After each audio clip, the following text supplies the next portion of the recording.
There's a lot at play here. Remember, again, this all is happening in a context where one day we woke up and we've been told that the DCI, George Kinoti, decided to resign.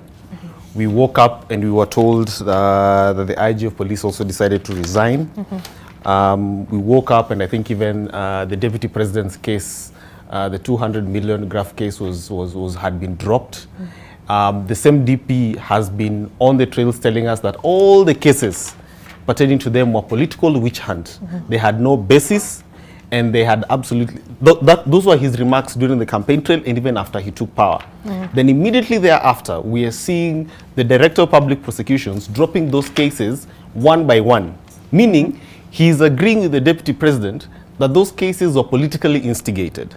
If the office of the Director of Public Prosecutions then instigated cases politically, there is a problem with that office. If he's admitting, if the dropping of those cases is to admit that I was being used by the state then to actually punish political opponents of the former president, then there's a problem with that office. And the individual holding the office, Haji, needs to take personal responsibility for actually taking Kenyans for a ride, earning our money while his office is being used to pursue personal agenda and not necessarily the national interest. But number two, if he's also, are we saying that no money was lost at KPLC? Because we've seen the case, Ben Chumo's case has been dropped. Are we seeing that the CDF money in Malindi was not embezzled?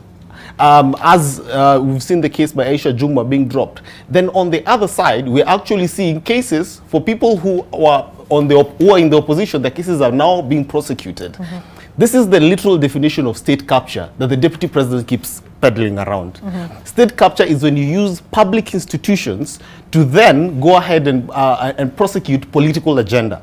Because we can read political malice. Whether it is true or not, there's political agenda being prosecuted. And the DPP might also have been on the list of those who are supposed to resign, because we do not know the context under which the DCI resigned. Could this have been his way of being said, you either resign or drop the cases?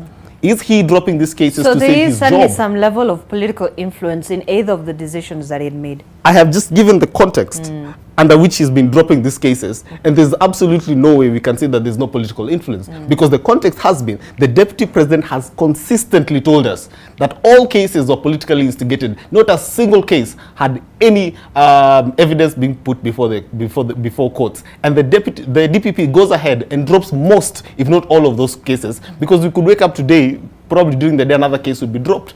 So that there is my problem. That we are back to where Kenya Kwanza government were telling us we were at, state capture, where institutions, especially the DCI, now we're being told that the IG has been given money.